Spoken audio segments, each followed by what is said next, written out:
चलो बच्चों हम लोग कंटिन्यू करते हैं अल्कोहल ईथर फिनॉल यानी फिनॉल का लास्ट लेक्चर। और आज हम लोग कवर करने वाले हैं Kolbe reaction, oxidation of phenol and reduction of phenol.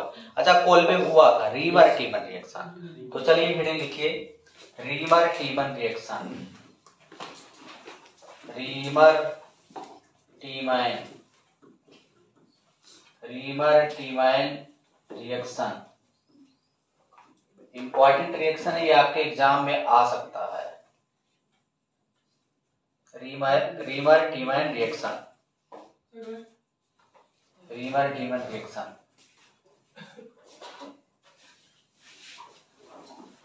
तो हम लोग पढ़ेंगे बच्चों रीमर टीमर रिएक्शन, ठीक है। ये बहुत ही ज्यादा इंपॉर्टेंट है। कोल्बे रीमर टीमर में से कोई ना कोई एक आता है एग्जाम में। तो कोल्बे पिछले क्लास में पढ़ा गया था, आज हम लोग कंटिन्यू करेंगे रीमर टीमन, ऑक्सीडेशन और रिडक्शन। देखिए ध्यान से, इसमें होता क्या है, इस रिएक्शन में होगा क्या, ऑन ट्रीटिंग, लिखिएगा on treating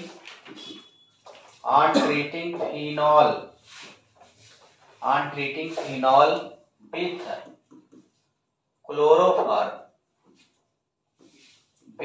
chloroform in the presence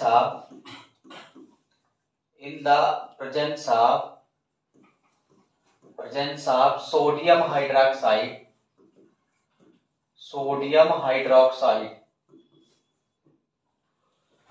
ACHO group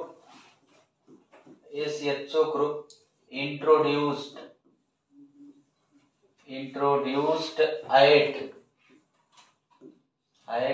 ortho position. This reaction is called reamer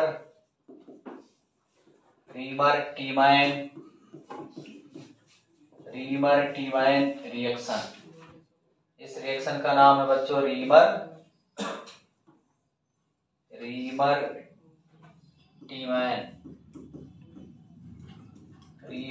टीमन reaction, ठीक है बच्चों। इसमें करना क्या है, इसमें फिनॉल ले लीजिए आप और सोडियम हाइड्रोक्साइड रख दीजिए, तो फिनॉक्साइड आयन बन जाएगा क्योंकि एसिड बेस रिएक्शन होगा। फिर आप क्लोरोफॉर्म अगर रखोगे तो क्लोरोफॉर्म सोडियम हाइड्रोक्साइड के साथ मिल करके कार्बीन बनाएगा, और कार्बीन एक रिएक्शन इंटरमीडिएट होगा, वो फिनॉक्साइड आयन पर अटैक करके सैलिसल्डिहाइड या 2 हाइड्रोक्सी बेंजल्डिहाइड में बदल जाता है। उस रिएक्शन का नाम हो जाता है रीमर टीमन रिएक्शन। देखो सिंपल क्या है, ध्यान से समझना। जैसे ध्यान देना बच्चों, जैसे ये है फिनॉल, ये आपका है फिनॉल, और अगर इसका रिएक्शन हम लोग कर दें बच्चों, किसके साथ कर दें, CHCl3, यही है क्लोरोफॉर्म, और KOH या NaOH ले लें, और सेकंड थोड़ा सा एसिडिक मीडियम रखना पड़ेगा। तो ये कन्वर्ट हो जाएगा, इसमें ये कन्वर्ट हो जाएगा OH और आर्थो पर लग जाएगा CHO ग्रुप। इसका नाम है सैलिसल्डिहाइड।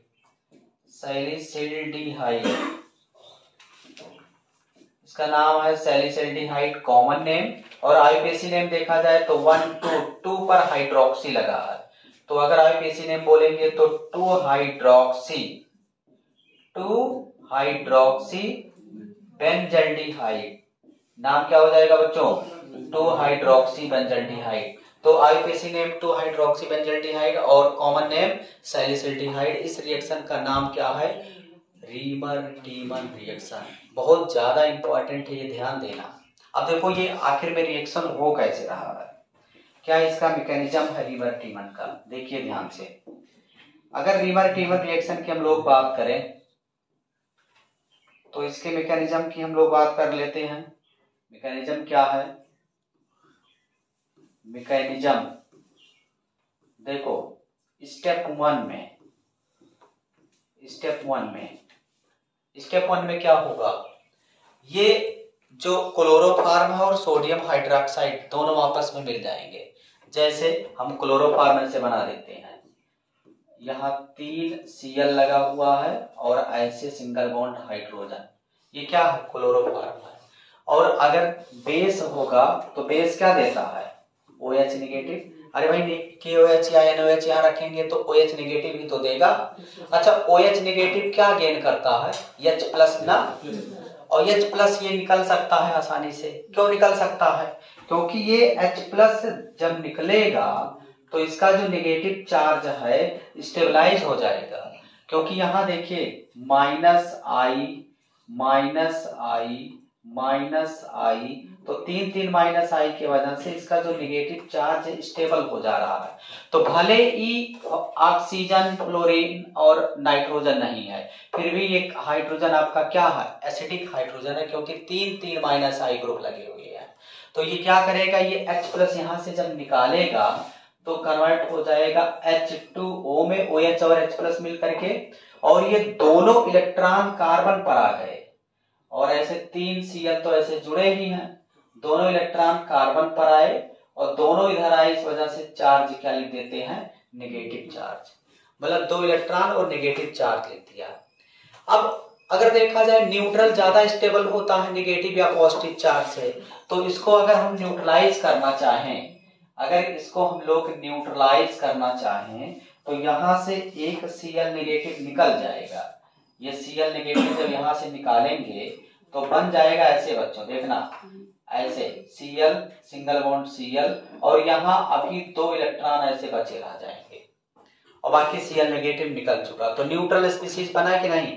अगर देखा जाए इसका नाम है कार्बीन। क्या नाम है बच्चों? कार्बीन। या इस क्लोरीन जुड़ा हुआ है तो इसको हम बोल सकते हैं डाई क्लोरोकार्बीन। क्या बोल सकते हैं? डाई क्लोरोकार्बीन। अब अगर देखा जाए इसके पास इलेक्ट्रॉन कितने हैं? इस बॉन्ड में 2 इलेक्ट्रॉन, इस बॉन्ड में 2 इलेक्ट्रॉन और 2 इलेक्ट्रॉन पड़ा हुआ है, तो इसके पास इलेक्ट्रॉन कितने हैं? इसके पास 6 इलेक्ट्रॉन है। इलेक्ट्रॉन डिफिशियंट स्पीशीज ये है, इलेक्ट्रॉन डिफिशियंट स्पीशीज, मतलब इलेक्ट्रॉन की कमी है इसके पास, या इसी को हम लोग बोल सकते हैं ये बिहेव एज इलेक्ट्रोफाइल, ये इलेक्ट्रोफाइल के जैसा बिहेव करेगा, या इसी को हम लोग बोल सकते हैं ये क्या है? Reaction intermediate. बात समझ में आया? तो सवाल कई बार क्वेश्चन आया हुआ है बोर्ड एग्जाम, जेईई और नीट में। Reaction intermediate of Reimer Tiemann reaction is 4 option दे देगा। तो क्या रिएक्शन इंटरमीडिएट है? डाई क्लोरोकार्बीन, यही रिएक्शन इंटरमीडिएट है और यही बिहेव करेगा कैसे? इलेक्ट्रोफाइल के जैसा। तुमसे अगला सवाल ये भी पूछा गया है, डाई क्लोरोकार्बीन के पास कितने इलेक्ट्रॉन है? 4 ऑप्शन दे देगा। तो इसके पास केवल 6 इलेक्ट्रॉन है। लग रहा है कि न्यूक्लियोफाइल क्योंकि लोन पेयर दिख रहा है, बट रियल में न्यूक्लियोफाइल है नहीं। न्यूक्लियोफाइल के लिए ऑक्टेट कंप्लीट होने के बाद लोन पेयर होना चाहिए ना। इसके पास तो 8 इलेक्ट्रॉन होना चाहिए, 6 इलेक्ट्रॉन है तो कम नहीं है, तो इलेक्ट्रॉन कम है तो इलेक्ट्रॉन डिफिशियंट हो गया, मतलब इलेक्ट्रोफाइल हो गया। क्लियर है कि नहीं? तो रिएक्शन इंटरमीडिएट हम लोग बना लिए। अब देखो अगले स्टेप में क्या होगा? Step number 2। अगर स्टेप हम लोग 2 की बात करें तो स्टेप 2 में क्या होगा? देखिए ध्यान से। अब आपके पास है फिनॉल, ये आपका फिनॉल है OH। अगर इसका रिएक्शन हम लोग कर दें NaOH के साथ, तो आपको पता है फिनॉल एसिड है, NaOH बेस है, दोनों मिलकर के क्या बना देंगे? साल्ट बना देंगे ना। तो क्या बनेगा? ऐसे यहाँ O नेगेटिव और ऐसे Na पॉजिटिव। अरे भाई ये एसिडिक मीडियम में था, एसिड है, और ये बेस है, तो एसिड बेस मिलकर के क्या बना देगा? साल्ट। तो सोडियम फिनॉक्साइड साल्ट बन गया। अब अगर देखा जाए ये ज्यादा रिएक्टिव है, ज्यादा डोमिनेटिंग है, क्योंकि O निगेटिव का प्लस m पावर ऑक्सीजन से ज्यादा होता है। तो प्लस I पावर ज्यादा है तो इलेक्ट्रॉन डेंसिटी बेंजीन पर ज्यादा दबा देगा, ज्यादा इलेक्ट्रॉन डेंसिटी बढ़ा देगा। इस वजह से फिनॉल के कंपैरिजन में फिनॉक्साइड आयन ज्यादा रिएक्टिव है, इस वजह से फिनॉक्साइड आयन के पावर में रिएक्शन यहाँ आगे बढ़ रहा है। तो क्या करेंगे? अब आपके पास है क्या? अगर हम चाहें तो इसको ऐसे दिखा सकते हैं ना, ऐसे अगर हम लोग चाहें ऐसे double bond double bond double bond ऐसे कर देंगे, तो यहाँ आपके पास इलेक्ट्रोफाइल है CCl2, यही तो इलेक्ट्रोफाइल है, यानी यही तो रिएक्शन इंटरमीडिएट है। अब ये दोनों आपस में रिएक्ट करेंगे। यहाँ इलेक्ट्रॉन डेंसिटी ज्यादा है और इसके पास इलेक्ट्रॉन डेंसिटी कम है कि नहीं ऐसा? अरे यहाँ सेम एटम के बीच में मल्टीपल बॉन्ड है तो इलेक्ट्रॉन डेंसिटी ज्यादा है, और यहाँ देखिए यहाँ पहले से इलेक्ट्रॉन कम है, 6 इलेक्ट्रॉन तो इलेक्ट्रॉन डेंसिटी कम है। तो क्या होगा, ये वाला बॉन्ड ऐसे ब्रेक होगा। तो जब ये वाला बॉन्ड ब्रेक होगा तो इस कार्बन पर हो जाएगा निगेटिव चार्ज और इस कार्बन पर हो जाएगा पॉजिटिव चार्ज। ये पॉजिटिव ऑक्सीजन से मिल जाएगा तो डबल बॉन्ड बना देगा, और ये वाला निगेटिव और ये वैकेंट ऑर्बिटल जहां इलेक्ट्रॉन कम है दोनों आपस में मिलेंगे तो ये उसको इलेक्ट्रॉन देगा तो इस पर नेगेटिव और ये न्यूट्रल हो जाएगा, ऐसे बनेगा। देखिए ऐसे, यहां CCl2 और इस पर हो जाएगा निगेटिव, और यहां ऐसे डबल बॉन्ड ऑक्सीजन, यहां ऐसे डबल बॉन्ड बचा रह जाएगा। ये कैसे बना समझना, इस पर नेगेटिव आया, इधर इलेक्ट्रॉन कम है। जैसे मान लिया कोई एटम है जिस पर नेगेटिव चार्ज है और एक एटम ऐसा है जिसके पास इलेक्ट्रॉन की कमी है, तो दोनों फोर्स ऑफ अट्रैक्शन लगेगा कि नहीं? ये वाला अपना इलेक्ट्रॉन इसको देगा तो ये दे रहा है तो प्लस, ये ले रहा माइनस, तो प्लस माइनस कैंसिल आउट, इस पर नेगेटिव बचा नहीं रह जाएगा तो ए सिंगल बॉन्ड बी और बी पर ऐसे नेगेटिव बचा रह गया। तो वही वाला प्रोसेस यहाँ लग गया जो बॉन्ड फॉर्मेशन का कंडीशन मैंने बहुत स्टार्टिंग में बताया था, 5 कंडीशन ना। अब अगर देखा जाए ये एरोमेटिक पहले था, लेकिन ऐसा होने के बाद ये नॉन एरोमेटिक में बदल चुका है, और नॉन एरोमेटिक आपको पता एरोमेटिक से कम स्टेबल होते हैं। एरोमेटिसिटी दोबारा वापस लाने के लिए यहाँ एक हाइड्रोजन छुपा हुआ है, तो हाइड्रोजन जब छुपा है वही हाइड्रोजन अगर निकल जाए तो दोबारा ये रिगेन कर लेगा अपना बेंजीन, अपना स्ट्रक्चर ना। तो यहां से हाइड्रोजन जब निकाल देंगे ऐसे तो इस कार्बन पर हो जाएगा निगेटिव चार्ज ना, और इस बॉन्ड को जब ऐसे ब्रेक कर देंगे तो इस कार्बन पर हो जाएगा पॉजिटिव, और प्लस माइनस में बॉन्ड बनेगा, और ये हाइड्रोजन यहां जोड़ दो चाहे उस पर जोड़ दो तो क्या होगा, देखिए ऐसे यहां से H प्लस निकला तो पहले H प्लस निकला और फिर यही जुड़ गया, तो जुड़ गया तो ऐसे बन गया, ऐसे डबल बॉन्ड और यहाँ और ऐसे यहाँ CH और क्या हो गया Cl2 और यहाँ ऐसे O निगेटिव अभी बचा हुआ है ना, बचा हुआ कि नहीं? अच्छा बताओ O निगेटिव जब है तो यार H प्लस तो है ही, हम एसिडिक मीडियम में रिएक्शन करा रहे हैं यानी वाटर से भी H प्लस यहाँ मिल जाएगा, तो इसको भी हम लोग कन्वर्ट कर सकते हैं किसमें, फिनॉल यानी OH में ना, ये बना। अब देखो स्टेप थर्ड में क्या होगा, स्टेप थर्ड में हम लोग देखते हैं स्टेप थर्ड। अब स्टेप थर्ड की अगर बात किया जाए तो उसको हम लोग उठा लेते हैं, इसको ऐसे आप उठा लीजिए, ये यहां लगा हुआ है OH और यहां लगा हुआ बच्चों CH और 2 Cl ऐसे और ऐसे ना, वाटर भी है H प्लस OH नेगेटिव में ब्रेक होगा कि नहीं, और यहाँ देखो K प्लस OH नेगेटिव, तो इसका मतलब एक्वस KOH मीडियम है कि नहीं पार्टनी, और KOH एक्वस KOH है कि नहीं, और एक्वस KOH होता है तो क्या करता है, न्यूक्लियोफिलिक सब्स्टिट्यूशन रिएक्शन करता है ना, मतलब Cl रिप्लेस हो जाएगा किसके द्वारा, OH के द्वारा। तो क्या होगा, यहाँ 2 OH ग्रुप ला करके और इन दोनों Cl को हम लोग हटा देंगे, मतलब ये कैसा reaction, SN reaction, nucleophilic substitution reaction. तो क्या बनेगा ऐसे, यहाँ OH है और यहाँ ऐसे CH OH और यहाँ ऐसे OH। अच्छा बताओ क्या एक ही एटम से 2 OH जुड़ा रहना सही है, रिपल्सन होता है ना, क्योंकि लोन पेयर तो यहाँ से एक OH को निकलना पड़ेगा, मतलब यहाँ से वाटर निकालेंगे और वाटर जैसे ही निकालेंगे बच्चा तो ये आपका प्रोडक्ट बन जाएगा ऐसे, यहाँ ऐसे CHO ना, CHO और यहाँ ऐसे OH, और यही तो आपको बनाना था मेन प्रोडक्ट, यही है सैलिसिल्डिहाइड।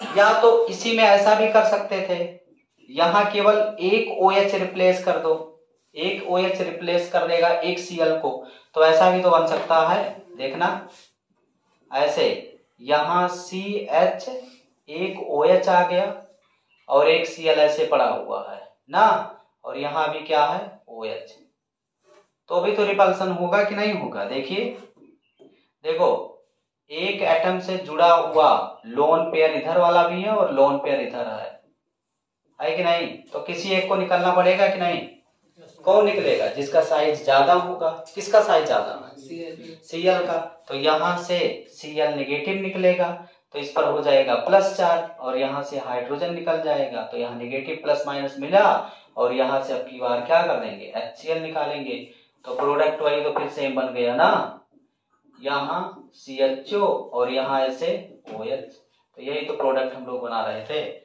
ये पूरा ओवरऑल जो रिएक्शन है इसका नाम है रीमर टीमन रिएक्शन। क्या क्या सवाल पूछे जाते हैं यहाँ, रिएक्टेंट पता होना चाहिए फिनॉल, रिएजेंट इसका पता होना चाहिए क्लोरोफॉर्म प्लस बेसिक मीडियम, चाहे KOH ले लो चाहे NaOH ले लो, ठीक है। इसका रिएक्शन इंटरमीडिएट है डाइक्लोरोकार्बीन, ये इलेक्ट्रॉन डिफिशिएंट मॉलिक्यूल है, इसके पास 6 इलेक्ट्रॉन होते हैं। बात समझ में आया, ये इलेक्ट्रोफाइल के जैसा बिहेव करेगा क्योंकि इलेक्ट्रॉन इसके पास कम है। प्रोडक्ट इसका क्या बनेगा, सैलिसिल्डिहाइड या 2 हाइड्रोक्सी बेंजल्डिहाइड। ओके, इसको आप नोट करो, फिर आगे बढ़ते हैं। प्रोडक्ट में थोड़ा चेंजिंग में दिखा दे रहा हूं, अगर इसी का रिएक्शन करा दिया जाए, फिनॉल का ही रिएक्शन हम लोग करा दें, फिनॉल ले लिया जाए, फिनॉल ले लिया जाए, OH यहां लगा हुआ, अगर इसी का रिएक्शन हम लोग कर दें बच्चों CCl4 के साथ और KOH या NaOH के प्रेजेंस में, H प्लस के प्रेजेंस में, इसके साथ अगर कर दे, देखो क्लोरोफॉर्म के जगह पर CCl4 ले लिया गया है, तो जो प्रोडक्ट बनेगा ये बन जाएगा, OH ऐसे तो लगा ही है, CHO लगना चाहिए ना, लग जाएगा COOH। कैसे याद रखेंगे, वहां 3 क्लोरीन था ना, तो 2 OH जुड़ा, अरे CHCl3 में 3 क्लोरीन था ना, तो 2 OH जुड़ करके वाटर निकला था, यहाँ 4 क्लोरीन है इसके साथ, तो 3 OH जुड़ेगा, और 3 OH जुड़ेगा तो 3 OH में जब वाटर निकालोगे तो यही तो कन्वर्ट हो जाएगा, तो याद भी रख सकते हैं। ये अगर देखा जाए केवल कंपटीशन JEE वगैरह में पहले दिखता था, इस समय नहीं आ रहा है, लेकिन ये वाला रिएक्शन NCERT में है, बोर्ड और नीट में ज्यादा आसान से आने का, तो ये ध्यान देना, अगर क्लोरोफॉर्म की जगह पर ये रख दिया जाए तभी समझ लो यही प्रोडक्ट बनेगा। इसका नाम क्या है, 2 hydroxy benzoic acid, 2 hydroxy benzoic acid, या इसी का दूसरा नाम क्या है, सैलिसिलिक एसिड। तो तुम्हें ध्यान देना है, इसको नोट कर लो। आगे बढ़ते हैं, next heading oxidation. Next heading बच्चों ऑक्सीडेशन ऑफ फिनॉल। फिनॉल का ऑक्सीडेशन करते हैं, तो ये भी NCERT का रिएक्शन है, इंपॉर्टेंट है, ये इंपॉर्टेंट भी है और NCERT में है, ध्यान देना। Phenol is oxidized to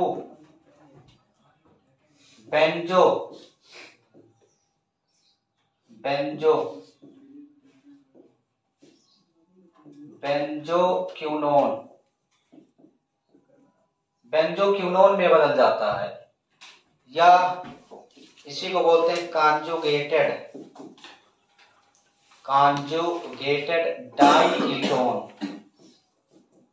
conjugated diketone in the presence of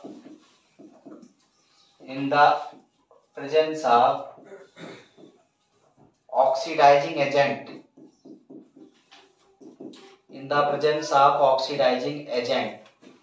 oxidising agent क्या, सोडियम डाइक्रोमेट एंड H2SO4 का मिक्सचर ऑक्सीडाइजिंग एजेंट होगा, ये फिनॉल को शिफ्ट कर देगा किसमें, बेंजोक्विनोन या कॉन्जुगेटेड डाइकीटोन में। कैसे, देखिए सिंपल सा रिएक्शन है, याद रखना है इसको। ये है आपका फिनॉल, अगर इनका रिएक्शन हम लोग कर दें Na2Cr2O7 H2SO4 के प्रेजेंस में, तो ये होता है ऑक्सीडाइजिंग एजेंट। ये ऑक्सीडाइजिंग एजेंट है, इसका काम है ऑक्सीजन देना। इसका काम क्या है? ऑक्सीजन देना। तो एक ऑक्सीजन पहले जुड़ा है, वो कीटोन बदल जाएगा। OH है ना, तो OH का ऑक्सीडेशन होता है तो किसमें बदलता है? कीटोन में ना। अरे भाई OH अगर अल्कोहल ऑक्सीडेशन करेंगे एल्डिहाइड कीटोन में ही तो बदलता है, तो ऊपर वाला भी कीटोन बदल जाएगा और एक उसके जस्ट पैरेलल नीचे वाला जो कार्बन वो भी एक कीटोन जुड़ जाएगा, क्योंकि ऑक्सीजन को दे ही रहा है। तो इस टाइप का प्रोडक्ट बन जाएगा। देखना ऐसे, यहाँ कीटोन बदला और एक कीटो और लग जाएगा पैरा पर भी, और डबल बॉन्ड ऐसे रहेगा स्टेबिलिटी के लिए। तो ये देखो कॉन्जुगेटेड डाई कीटोन बन गया। कॉन्जुगेशन भी है पूरे सिस्टम में। इसका नाम है बेंजोक्विनोन,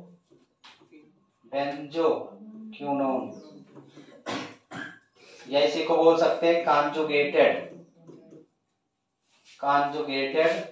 डाई कीटोन। दो कीटोन है ना और कॉन्जुगेटेड है। तो ये ऑक्सीडेशन रिएक्शन है किसका? फिनॉल का। अब ऑक्सीडेशन तो बहुत कम चांस है एग्जाम में आने का, लेकिन रिडक्शन बहुत ज्यादा इंपॉर्टेंट है। तो रिडक्शन ऑफ फिनॉल का हम लोग रिडक्शन करते हैं, ये बहुत ज्यादा इंपॉर्टेंट है। देखो रिडक्शन मेनली दो रिएक्शन आपके यहाँ आते रहते हैं। पहला फिनॉल का रिडक्शन हम लोग कर दें, यह है फिनॉल, और इसको रखते हैं जिंक डस्ट के प्रेजेंस में। जिंक का पाउडर। जिंक होता है रिड्यूसिंग एजेंट, समझ रहे हो ना? क्यों रिड्यूसिंग एजेंट है? क्योंकि इलेक्ट्रॉन दे सकता है, और इलेक्ट्रॉन जब कोई देता है तो उसका ऑक्सीडेशन होता है, और इलेक्ट्रॉन जिसको देगा सामने वाले को देगा ना, तो सामने वाले रिडक्शन हो गया। इसलिए जिंक क्या हो जाएगा? Reducing agent. तो ये करेगा क्या? ऑक्सीजन खींच लेगा, और ऑक्सीजन जब खींच लेगा तो ये मिस्टर बदल जाएंगे बेंजीन में, और बाई प्रोडक्ट में कन्वर्ट हो गया ZnO। तो फिनॉल को अगर बेंजीन में कन्वर्ट करना है तो सबसे बेस्ट है क्या? जिंक डस्ट तक करके डायरेक्ट बेंजीन में कन्वर्ट कर दो, और बेंजीन से कुछ भी बना सकते हो। बस जैसे आ गया फिनॉल को क्लोरोबेंजीन में बदलो, समझ रहे हो कि नहीं? तो फिनॉल को क्लोरोबेंजीन में बदलना आसान नहीं है, बहुत टफ काम है। क्यों? क्योंकि फिनॉल का OH ग्रुप कॉन्जुगेशन में है, डायरेक्ट Cl उसको रिप्लेस नहीं कर सकता है। तो पहला नंबर फिनॉल को तुम कन्वर्ट कर दो बेंजीन में, और बेंजीन का क्लोरीनेशन कर दो, क्लोरोबेंजीन बन गया। समझ रहे हो कि नहीं? तो अगर तुम्हें तरीका पता होगा तो आसानी से कन्वर्जन कर ले जाओगे, नहीं तो फंस जाओगे। जैसे दूसरा रिएक्शन हम लोग कर लें, सेकंड बी पार्ट देखना। फिनॉल अगर है, फिनॉल OH यहाँ है। अच्छा, यहाँ अल्टरनेट में कितने डबल बॉन्ड है? 1 2 3। अगर इसका रिएक्शन हम लोग कर दें, हाइड्रोजन ऐड कर दें, 3 मोल्स हाइड्रोजन ऐड कर दें in the presence of Nikhil Prasad Pandit, Ni चाहे PD चाहे PT के प्रेजेंस में हाइड्रोजन जोड़ दो, तो ये वाला बॉन्ड ब्रेक होगा, 2 हाइड्रोजन 6 हाइड्रोजन जुड़ जाएगा ना, तो बन जाएगा ऐसे साइक्लोहेक्सेनॉल। क्या बन गया बच्चों? साइक्लोहेक्सेनॉल, और यहाँ OH ऐसे जुड़ा रह जाएगा। और इसी को हम लोग लिख सकते हैं ऐसे भी, कितना कार्बन है यहाँ? 6, तो C6, और कितना हाइड्रोजन है? 2 2 4 2 6 2 8 2 10 या 11 12, या 11 लिखें अभी और ऐसे लिखते हैं।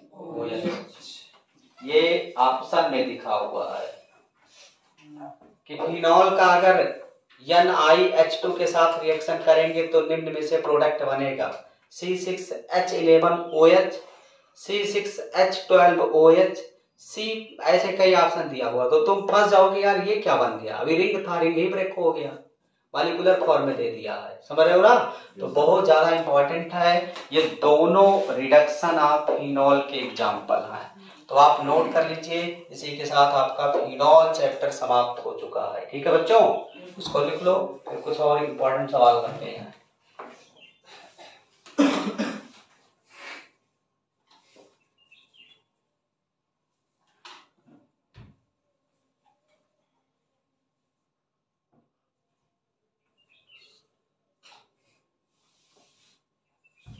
इसको बिठा करके एक सवाल लिख दें।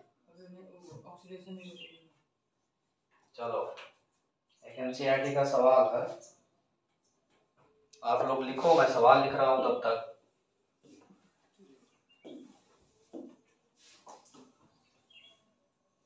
इलेक्ट्रोफिलिक सब्स्टिट्यूशन रिएक्शन का कह रहा है, राइट द स्ट्रक्चर ऑफ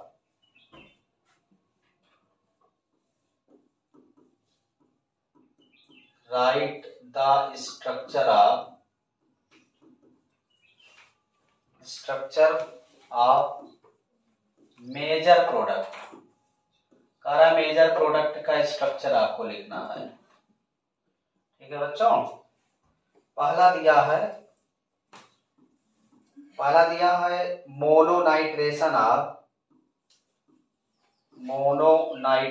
कराना है आप 3-methyl फिनॉल का मोनोनाइट्रेशन कराना है। तो कह रहा है क्या क्या प्रोडक्ट बन सकता है, मतलब क्या पॉसिबिलिटी है।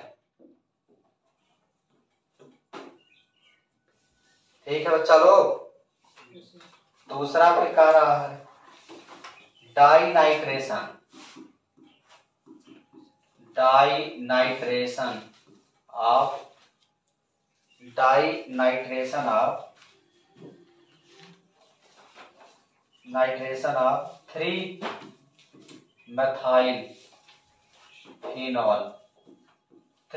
फिनॉल का डाइनाइट्रेशन करना, तो क्या प्रोडक्ट बनेगा। और सी ऑप्शन है बच्चों मोनो नाइट्रेशन, ऑप्शन नहीं क्वेश्चन है, मोनोनाइट्रेशन ऑफ फेनाइल मेथेनोएट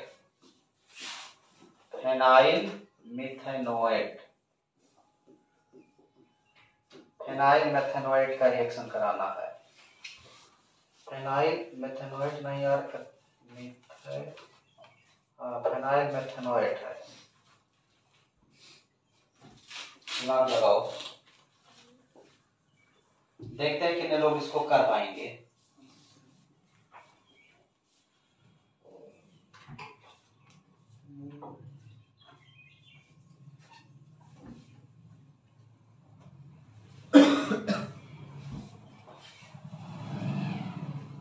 बोलो, आ जाएगा? स्ट्रक्चर बना दें? चलो बना देते हैं, नहीं टाइम ओवर हो जाएगा। देखो, पहला सबसे फर्स्ट हम लोग देख लेते हैं, पहले स्ट्रक्चर बनाओ। क्या कह रहा है?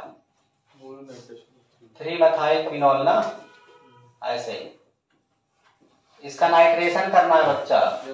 नाइट्रेशन मतलब HNO3 रिएक्ट कराओ।